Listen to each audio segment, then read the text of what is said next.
ரோமர் அதிகாரம் 6. ஆகையால் என்ன சொல்லுவோம்? கிருபை பெருகும்படிக்கு பாவத்திலே நிலைநிற்கலாம் என்று சொல்லுவோமா? கூடாதே. பாவத்துக்கு மரித்த நாம் இனி அதிலே எப்படி பிழைப்போம்?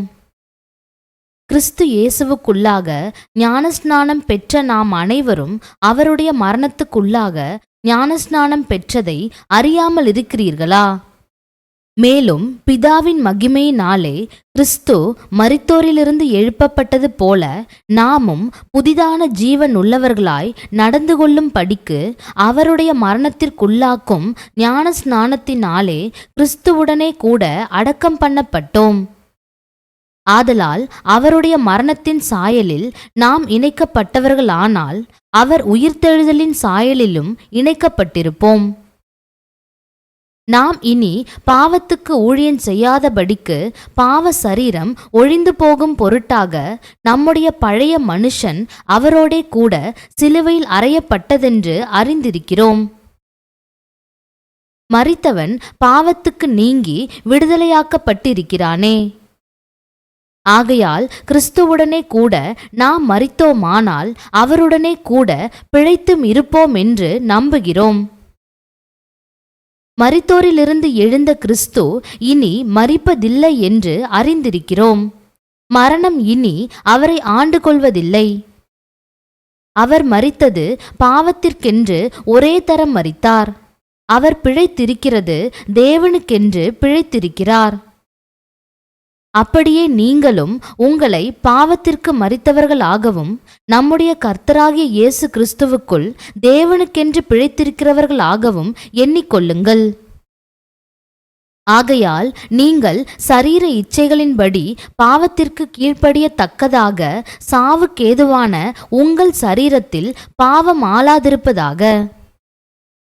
நீங்கள் உங்கள் அவயவங்களை அநீதியின் ஆயுதங்களாக பாவத்திற்கு ஒப்புக்கொடாமல் உங்களை மரித்தோரிலிருந்து பிழைத்திருக்கிறவர்களாக தேவனுக்கு ஒப்புக்கொடுத்து உங்கள் அவயவங்களை நீதிக்குரிய ஆயுதங்களாக தேவனுக்கு ஒப்புக்கொடுங்கள்.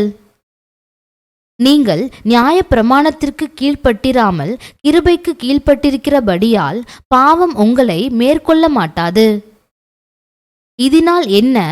நாம் நியாய பிரமாணத்திற்கு கீழ்ப்பட்டிராமல் கிருபைக்கு கீழ்ப்பட்டிருக்கிறபடியால் பாவம் செய்யலாமா? கூடாதே. மரணத்துக்கேதுவான பாவத்துக்கானாலும் நீதிக்கேதுவான கீழ்ப்படிதலுக்கானாலும் எதற்கு கீழ்ப்படியும்படி உங்களை அடிமைகளாக ஒப்பு கொடுக்கிறீர்களோ அதற்கே கீழ்ப்படுகிற அடிமைகளாயிருக்கிறீர்கள் என்று அறியீர்களா? முன்னே நீங்கள் பாவத்திற்கு அடிமைகளாயிருந்தும் இப்பொழுது உங்களுக்கு ஒப்புவிக்கப்பட்ட உபதேச சட்டத்திற்கு நீங்கள் மனப்பூர்வமாய் கீழ்ப்படிந்ததினாலே தேவனுக்கு ஸ்தோத்திரம். பாவத்தினின்று நீங்கள் விடுதலையாக்கப்பட்டு நீதிக்கு அடிமைகளானீர்கள். உங்கள் மாம்ச பலவீனத்தின் நிமித்தம் மனுஷர் பேசுகிற பிரகாரமாய் பேசுகிறேன். அக்கிரமத்தை நடப்பிக்கும்படி முன்னே நீங்கள் உங்கள் அவயவங்களை அசுத்தத்திற்கும் அக்கிரமத்திற்கும் அடிமைகளாக ஒப்பு கொடுத்தது போல இப்பொழுது பரிசுத்தமானதை நடப்பிக்கும்படி உங்கள் அவயவங்களை நீதிக்கு அடிமைகளாக ஒப்பு கொடுங்கள். பாவத்திற்கு நீங்கள் அடிமைகளாயிருந்த காலத்தில் நீதிக்கு நீங்கினவர்களாயிருந்தீர்கள். இப்பொழுது உங்களுக்கு வெட்கமாக தோன்றுகிற காரியங்களினாலே அக்காலத்தில் உங்களுக்கு என்ன பலன் கிடைத்தது? அவைகளின் முடிவு மரணமே. இப்பொழுது நீங்கள் பாவத்தினின்று விடுதலையாக்கப்பட்டு தேவனுக்கு அடிமைகளானதினால் பரிசுத்தமாகுதல் உங்களுக்கு கிடைக்கும் பலன் முடிவோ நித்திய ஜீவன். பாவத்தின் சம்பளம் மரணம்.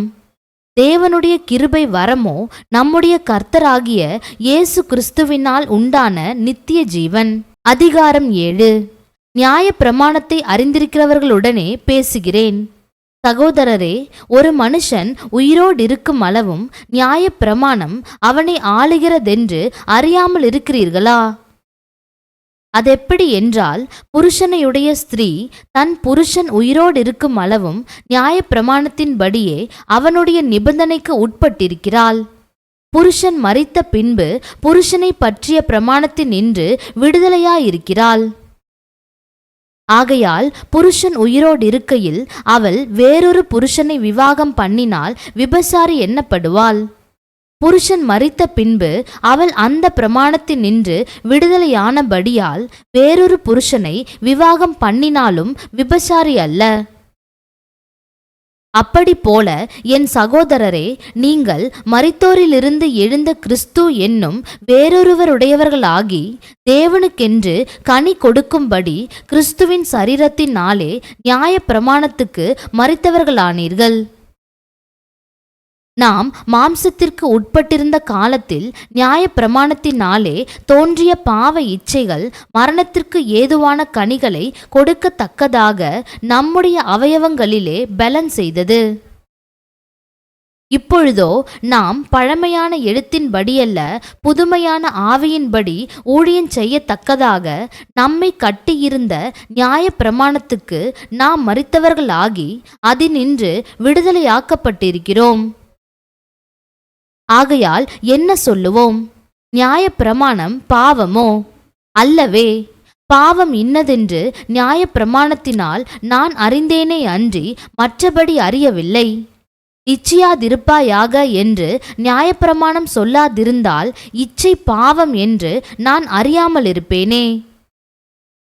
பாவமானது கற்பனையினாலே சமயம் பெற்று சகலவித இச்சைகளையும் என்னில் நடப்பித்தது. நியாய பிரமாணம் இல்லாவிட்டால் பாவம் செத்ததாயிருக்குமே. முன்னே நியாயப்பிரமாணம் இல்லாதவனாயிருந்த போது நான் ஜீவனுள்ளவனாயிருந்தேன். கற்பனை வந்தபோது பாவம் உயிர் கொண்டது, நான் மரித்தவனானேன். இப்படி இருக்க ஜீவனுக்கேதுவான கற்பனையே எனக்கு மரணத்துக்கேதுவாயிருக்க கண்டேன். பாவமானது கற்பனையினாலே சமயம் பெற்று என்னை வஞ்சித்து அதினாலே என்னை கொன்றது. ஆகையால் நியாயப்பிரமாணம் பரிசுத்தமுள்ளதுதான், கற்பனையும் பரிசுத்தமாயும் நீதியாயும் நன்மையாயும் இருக்கிறது. இப்படி இருக்க நன்மையானது எனக்கு மரணமாயிற்றோ? அப்படி அல்ல, பாவமே எனக்கு மரணமாயிற்று. பாவம் கற்பனையினாலே மிகுந்த பாவமுள்ளதாகும்படிக்கும் அது நன்மையானதை கொண்டு எனக்கு மரணத்தை உண்டாக்கினதினாலே பாவமாகவே விளங்கும்படிக்கும் அப்படியாயிற்று. மேலும் நமக்கு தெரிந்திருக்கிறபடி நியாயப்பிரமாணம் ஆவிக்குரியதாயிருக்கிறது. நானோ பாவத்துக்கு கீழாக விற்கப்பட்டு மாம்சத்துக்குரியவனாயிருக்கிறேன். எப்படி எனில், நான் செய்கிறது எனக்கே சம்மதி இல்லை. நான் விரும்புகிறதை செய்யாமல் நான் வெறுக்கிறதையே செய்கிறேன். இப்படி நான் விரும்பாததை செய்கிறவனாயிருக்க நியாயப்பிரமாணம் நல்லதென்று ஒத்துக்கொள்ளுகிறேனே. ஆதலால் நான் அல்ல, எனக்குள் வாசமாயிருக்கிற பாவமே அப்படி செய்கிறது. அதெப்படி எனில், என்னிடத்தில், அதாவது என் மாம்சத்தில் நன்மை வாசமாயிருக்கிறதில்லை என்று நான் அறிந்திருக்கிறேன். நன்மை செய்ய வேண்டுமென்கிற விருப்பம் என்னிடத்தில் இருக்கிறது, நன்மை செய்வதோ என்னிடத்தில் இல்லை. ஆதலால் நான் விரும்புகிற நன்மையை செய்யாமல் விரும்பாத தீமையையே செய்கிறேன். அந்தப்படி நான் விரும்பாததை நான் செய்தால் நான் அல்ல, எனக்குள்ளே வாசமாயிருக்கிற பாவமே அப்படி செய்கிறது.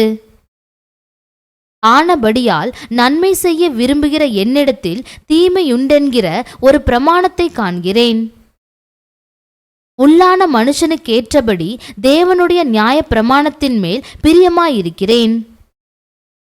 ஆகிலும் என் மனதின் பிரமாணத்துக்கு விரோதமாய் போராடுகிற வேறொரு பிரமாணத்தை என் அவயவங்களில் இருக்க காண்கிறேன்.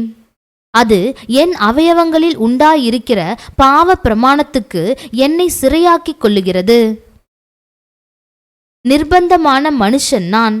இந்த மரண சரீரத்தினின்று யார் என்னை விடுதலையாக்குவார்? நம்முடைய கர்த்தராகிய இயேசு கிறிஸ்து மூலமாய் தேவனை ஸ்தோத்திரிக்கிறேன். ஆதலால் நானே என் மனதினாலே தேவனுடைய நியாயப்பிரமாணத்துக்கும் மாம்சத்தினாலேயோ பாவ பிரமாணத்துக்கும் ஊழியஞ்செய்கிறேன். அதிகாரம் 8. ஆனபடியால் கிறிஸ்து இயேசுவுக்குட்பட்டவர்களாயிருந்து மாம்சத்தின்படி நடவாமல் ஆவியின்படியே நடக்கிறவர்களுக்கு ஆக்கினை தீர்ப்பில்லை. கிறிஸ்து இயேசுவினாலே ஜீவனுடைய ஆவியின் பிரமாணம் என்னை பாவம் மரணம் என்பவைகளின் பிரமாணத்தின் நின்று விடுதலையாக்கிற்றே. அதெப்படி எனில் மாம்சத்தினாலே பலவீனமாயிருந்த நியாய பிரமாணம் செய்யக்கூடாததை தேவனே செய்யும்படிக்கு தம்முடைய குமாரனை பாவ மாம்சத்தின் சாயலாகவும் பாவத்தை போக்கும் பலியாகவும் அனுப்பி மாம்சத்திலே பாவத்தை ஆக்கினைக்குள்ளாக தீர்த்தார்.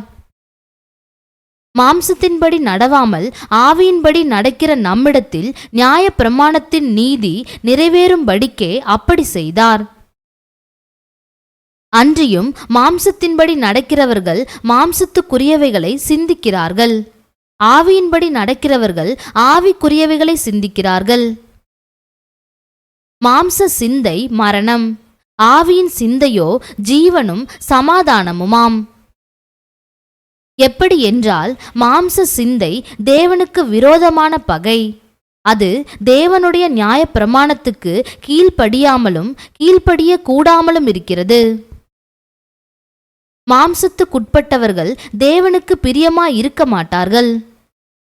தேவனுடைய ஆவி உங்களில் வாசமாயிருந்தால் நீங்கள் மாம்சத்துக்குட்பட்டவர்களாயிராமல் ஆவிக்குட்பட்டவர்களாயிருப்பீர்கள். கிறிஸ்துவின் ஆவி இல்லாதவன் அவருடையவன் அல்ல. மேலும் கிறிஸ்து உங்களில் இருந்தால் சரீரமானது பாவத்தின் நிமித்தம் மரித்ததாயும் ஆவியானது நீதியின் நிமித்தம் ஜீவனுள்ளதாயும் இருக்கும். அன்றியும் இயேசுவை மரித்தோரிலிருந்து எழுப்பினவருடைய ஆவி உங்களில் வாசமாயிருந்தால் கிறிஸ்துவை மரித்தோரிலிருந்து எழுப்பினவர் உங்களில் வாசமாயிருக்கிற தம்முடைய ஆவியினாலே சாவுக்கேதுவான உங்கள் சரீரங்களையும் உயிர்ப்பிப்பார். ஆகையால் சகோதரரே, மாம்சத்தின்படி பிழைப்பதற்கு நாம் மாம்சத்துக்கு கடனாளிகள் அல்ல. மாம்சத்தின்படி பிழைத்தால் சாவீர்கள், ஆவியினாலே சரீரத்தின் செய்கைகளை அழித்தால் பிழைப்பீர்கள். மேலும் எவர்கள் தேவனுடைய ஆவியினாலே நடத்தப்படுகிறார்களோ அவர்கள் தேவனுடைய புத்திரராயிருக்கிறார்கள். அந்தப்படி திரும்பவும் பயப்படுகிறதற்கு நீங்கள் அடிமைத்தனத்தின் ஆவியை பெறாமல் அப்பா பிதாவே என்று கூப்பிட பண்ணுகிற புத்திர சுவிகாரத்தின் ஆவியை பெற்றீர்கள். நாம் தேவனுடைய பிள்ளைகளாயிருக்கிறோம் என்று ஆவியானவர் தாமே நம்முடைய ஆவியுடனே கூட சாட்சி கொடுக்கிறார். நாம் பிள்ளைகளானால் சுதந்திரருமாமே, தேவனுடைய சுதந்திரரும் கிறிஸ்துவுக்கு உடன் சுதந்திரருமாமே. கிறிஸ்துவுடனே கூட நாம் மகிமைப்படும்படிக்கு அவருடனே கூட பாடுபட்டால் அப்படியாகும். ஆதலால் இக்காலத்து பாடுகள் இனி நம்மிடத்தில் வெளிப்படும் மகிமைக்கு ஒப்பிடத்தக்கவைகள் அல்லவென்று எண்ணுகிறேன். மேலும் தேவனுடைய புத்திரர் வெளிப்படுவதற்கு சிருஷ்டியானது மிகுந்த ஆவலோடே காத்து கொண்டிருக்கிறது. அதேனென்றால் சிருஷ்டியானது அழிவுக்குரிய அடிமைத்தனத்தினின்று விடுதலையாக்கப்பட்டு தேவனுடைய பிள்ளைகளுக்குரிய மகிமையான பெற்றுக்கொள்ளும் என்கிற நம்பிக்கையோடே மாயைக்கு கீழ்ப்பட்டிருக்கிறது.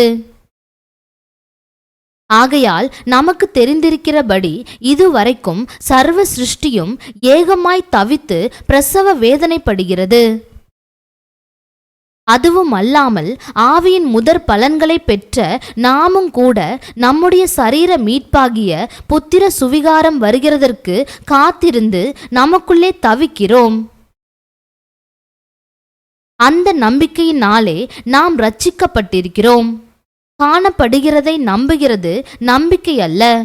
ஒருவன் தான் காண்கிறதை நம்ப வேண்டுவதென்ன? நாம் காணாததை நம்பினோமாகில் அது வருகிறதற்கு பொறுமையோடே காத்திருப்போம். அந்தப்படியே ஆவியானவரும் நமது பலவீனங்களில் நமக்கு உதவி செய்கிறார். நாம் ஏற்றபடி வேண்டிக் கொள்ள வேண்டியது இன்னதென்று அறியாமல் இருக்கிறபடியால் ஆவியானவர் தாமே வாக்கு கடங்காத பெருமூச்சுகளோடு நமக்காக வேண்டுதல் செய்கிறார். ஆவியானவர் தேவனுடைய சித்தத்தின்படியே பரிசுத்தவான்களுக்காக வேண்டுதல் செய்கிறபடியால் இருதயங்களை ஆராய்ந்து பார்க்கிறவர் ஆவியின் சிந்தை இன்னதென்று அறிவார். அன்றியும் அவருடைய தீர்மானத்தின்படி அழைக்கப்பட்டவர்களாய் தேவனிடத்தில் அன்பு கூறுகிறவர்களுக்கு சகலமும் நன்மைக்கு ஏதுவாக நடக்கிறதென்று அறிந்திருக்கிறோம். தம்முடைய குமாரன் அநேக சகோதரருக்குள்ளே முதற் பேரானவராய் இருக்கும் பொருட்டு தேவன் எவர்களை முன்னறிந்தாரோ அவர்களை தமது குமாரனுடைய சாயலுக்கு ஒப்பாய் இருப்பதற்கு முன்குறித்திருக்கிறார். எவர்களை முன்குறித்தாரோ அவர்களை அழைத்தும் இருக்கிறார். எவர்களை அழைத்தாரோ அவர்களை நீதிமான்கள் ஆக்கியும் இருக்கிறார். எவர்களை நீதிமான்கள் ஆக்கினாரோ அவர்களை மகிமைப்படுத்தியும் இருக்கிறார். இவைகளை குறித்து நாம் என்ன சொல்லுவோம்? தேவன் நம்முடைய பட்சத்தில் இருந்தால் நமக்கு விரோதமாயிருப்பவன் யார்?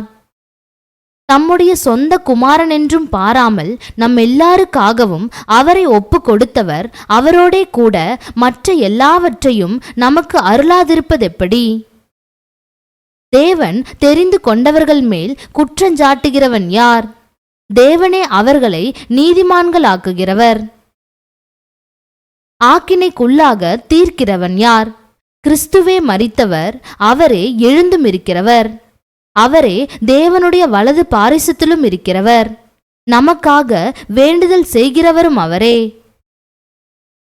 உமது நிமித்தம் எந்நேரமும் கொல்லப்படுகிறோம், அடிக்கப்படும் ஆடுகளைப் போல எண்ணப்படுகிறோம் என்று எழுதியிருக்கிறபடி நேரிட்டாலும் கிறிஸ்துவின் அன்பை விட்டு நம்மை பிரிப்பவன் யார்?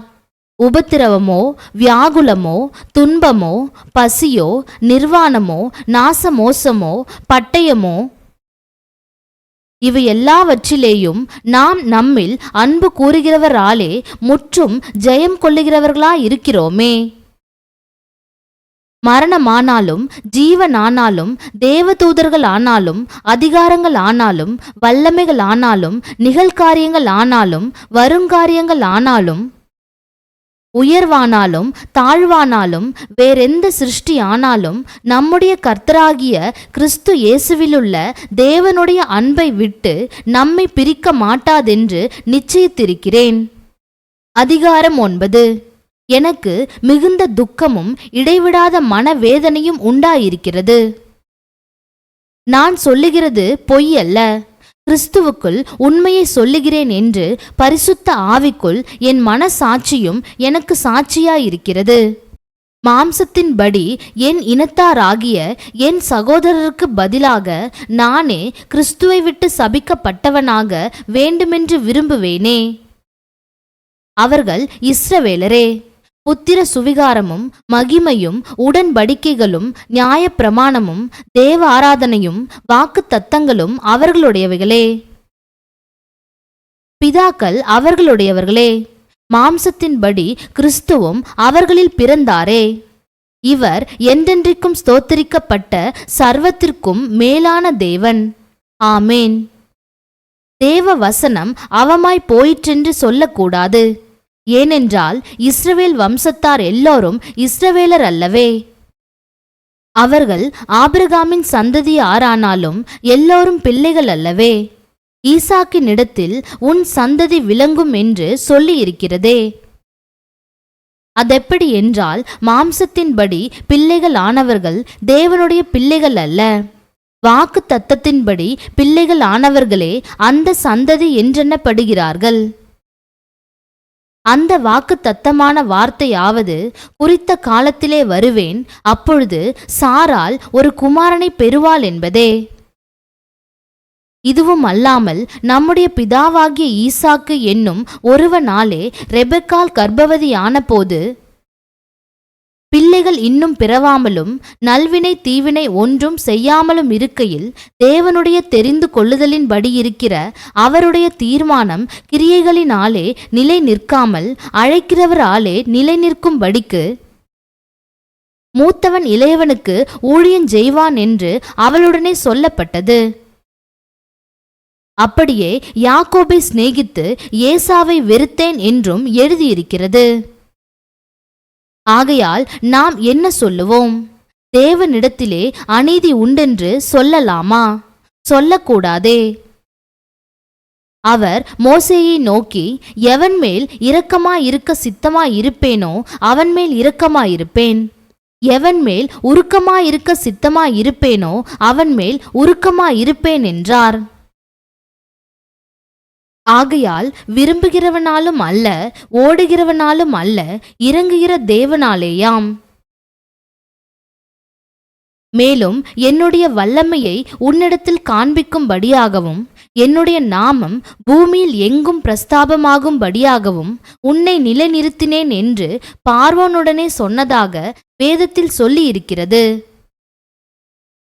ஆதலால் எவன் மேல் இரக்கமாயிருக்க சித்தமாயிருக்கிறாரோ அவன் மேல் இரக்கமாயிருக்கிறார், எவனை கடினப்படுத்த சித்தமாயிருக்கிறாரோ அவனை கடினப்படுத்துகிறார். இப்படியானால் அவர் இன்னும் ஏன் குற்றம் பிடிக்கிறார்? அவர் சித்தத்திற்கு எதிர்த்து நிற்பவன் யார் என்று என்னுடனே சொல்லுவாய். அப்படியானால் மனுஷனே, தேவனோடு எதிர்த்து தர்கிக்கிற நீ யார்? உருவாக்கப்பட்ட வஸ்து உருவாக்கினவனை நோக்கி, நீ என்னை ஏன் இப்படி உண்டாக்கினா என்று சொல்லலாமா? மிதியிட்ட ஒரே களிமண்ணினாலே குயவன் ஒரு பாத்திரத்தை கனமான காரியத்துக்கும் ஒரு பாத்திரத்தை கனவீனமான காரியத்துக்கும் பண்ணுகிறதற்கு மண்ணின் மேல் அவனுக்கு அதிகாரமில்லையோ? தேவன் தமது கோபத்தை காண்பிக்கவும் தமது வல்லமையை தெரிவிக்கவும் தாம் மகிமைக்காக எத்தனமாக்கின கிருபா பாத்திரங்கள் மேல் தம்முடைய மகிமையின் ஐஸ்வர்யத்தை தெரியப்படுத்தவும் சித்தமாய் அழிவுக்கு எத்தனமாக்கப்பட்ட கோபாக்கினியை பாத்திரங்கள் மேல் மிகவும் நீடிய சாந்தத்தோடே பொறுமையாய் இருந்தாரானால் உனக்கென்ன? அவர் யூதரிலிருந்து மாத்திரமல்ல, புறஜாதிகளிலும் இருந்து நம்மை அழைத்திருக்கிறாரே.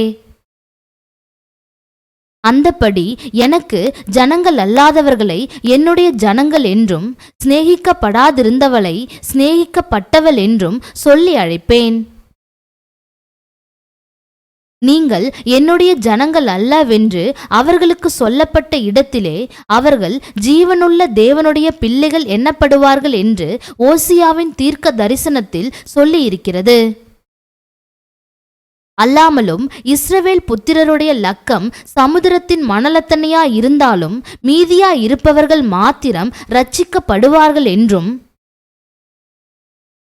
அவர் நீதியோடே சீக்கிரமாய் தம்முடைய காரியத்தை நிறைவேற்றுவார், கர்த்தர் பூமியிலே சீக்கிரமாகவே காரியத்தை நிறைவேற்றி முடிப்பார் என்றும் ஏசாயா இஸ்ரவேலரை குறித்து சொல்லுகிறான்.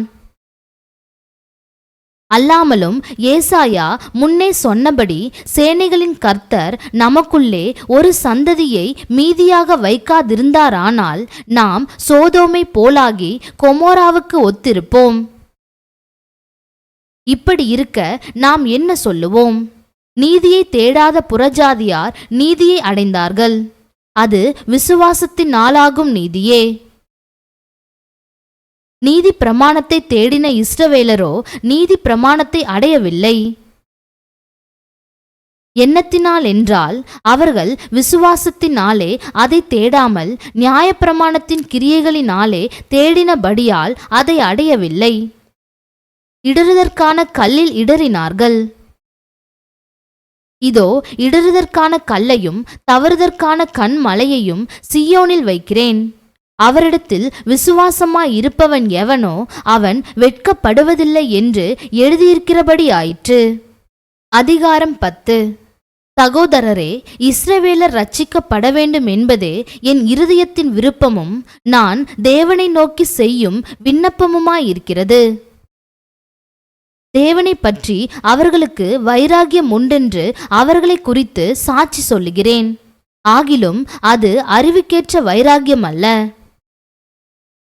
எப்படி என்றால் அவர்கள் தேவ நீதியை அறியாமல் தங்கள் சுய நீதியை நிலைநிறுத்த தேடுகிறபடியால் தேவ நீதிக்கு கீழ்ப்படியாதிருக்கிறார்கள். விசுவாசிக்கிற எவனுக்கும் நீதி உண்டாகும்படியாக கிறிஸ்து நியாயப்பிரமாணத்தின் முடிவாயிருக்கிறார். மோசே நியாயப்பிரமாணத்தினால் ஆகும் நீதியை குறித்து இவைகளை செய்கிற மனுஷன் இவைகளால் பிழைப்பான் என்று எழுதியிருக்கிறான். விசுவாசத்தினாலாகும் நீதியானது கிறிஸ்துவை இறங்கி வர பண்ணும்படி பரலோகத்துக்கு ஏறுகிறவன் யார்? அல்லது கிறிஸ்துவை மரித்தோரிலிருந்து ஏறிவர பண்ணும்படி பாதாளத்துக்கு இறங்குகிறவன் யார் என்று உன் உள்ளத்திலே சொல்லாதிருப்பாயாக என்று சொல்லுகிறதும் அன்றி, இந்த வார்த்தை உனக்கு சமீபமாய் உன் வாயிலும் உன் இருதயத்திலும் இருக்கிறது என்றும் சொல்லுகிறது. இந்த வார்த்தை நாங்கள் பிரசங்கிக்கிற விசுவாசத்தின் வார்த்தையே. என்னவென்றால், கர்த்தராகிய இயேசுவை நீ உன் வாயினால் இருந்து எழுப்பினார் என்று உன் இருதயத்திலே விசுவாசித்தால் இரட்சிக்கப்படுவாய். நீதி உண்டாக இருதயத்திலே விசுவாசிக்கப்படும், இரட்சிப்புண்டாக வாயினாலே அறிக்கை பண்ணப்படும். அவரை விசுவாசிக்கிறவன் எவனோ அவன் வெட்கப்படுவதில்லை என்று வேதம் சொல்லுகிறது. யூதன் என்றும் கிரேக்கன் என்றும் வித்தியாசமே இல்லை. எல்லாருக்கும் கர்த்தர் ஆனவர் தம்மை தொழுது கொள்ளுகிற யாவருக்கும் ஐஸ்வர்ய சம்பன்னராயிருக்கிறார். ஆதலால் கர்த்தருடைய நாமத்தை தொழுது கொள்ளுகிற எவனும் இரட்சிக்கப்படுவான். அவரை விசுவாசியாதவர்கள் எப்படி அவரை தொழுது கொள்ளுவார்கள்? அவரை குறித்து கேள்விப்படாதவர்கள் எப்படி விசுவாசிப்பார்கள்? பிரசங்கிக்கிறவன் இல்லாவிட்டால் எப்படி கேள்விப்படுவார்கள்? அனுப்பப்படாவிட்டால் எப்படி பிரசங்கிப்பார்கள்? சமாதானத்தை கூறி நற்காரியங்களை சுவிசேஷமாய் அறிவிக்கிறவர்களுடைய பாதங்கள் எவ்வளவு அழகானவைகள் என்று எழுதியிருக்கிறதே. ஆனாலும் சுவிசேஷத்துக்கு எல்லோரும் கீழ்ப்படியவில்லை. அதை குறித்து ஏசாயா, கர்த்தாவே, எங்கள் மூலமாய் கேள்விப்பட்டதை விசுவாசித்தவன் யார் என்று சொல்லுகிறான். ஆதலால் விசுவாசம் கேள்வியினாலே வரும், கேள்வி தேவனுடைய வசனத்தினாலே வரும். இப்படி இருக்க அவர்கள் கேள்விப்படவில்லையா என்று கேட்கிறேன். கேள்விப்பட்டார்கள். அவைகளின் சத்தம் பூமி எங்கும், அவைகளின் வசனங்கள் பூச்சக்கரத்து கடைசி வரைக்கும் செல்லுகிறதே. இஸ்ரவேலர் அதை அறியவில்லையா என்று கேட்கிறேன். அறிந்தார்கள். முதலாவது மோசே, எனக்கு ஜனங்கள் அல்லாதவர்களைக் கொண்டு நான் உங்களுக்கு எரிச்சல் உண்டாக்குவேன், புத்தியீனமுள்ள ஜனங்களாலே உங்களுக்கு கோபமூட்டுவேன் என்றான். அல்லாமலும் ஏசாயா, என்னை தேடாதவர்களாலே கண்டறியப்பட்டேன், என்னை விசாரித்து கேளாதவர்களுக்கு வெளியரங்கமானேன் என்று தைரியங்கொண்டு சொல்லுகிறான். இஸ்ரவேலரை குறித்தோ கீழ்ப்படியாதவர்களும் எதிர்த்து பேசுகிறவர்களுமாயிருக்கிற ஜனங்களிடத்திற்கு நாள் முழுதும் என் கைகளை நீட்டினேன் என்று அவன் சொல்லியிருக்கிறான்.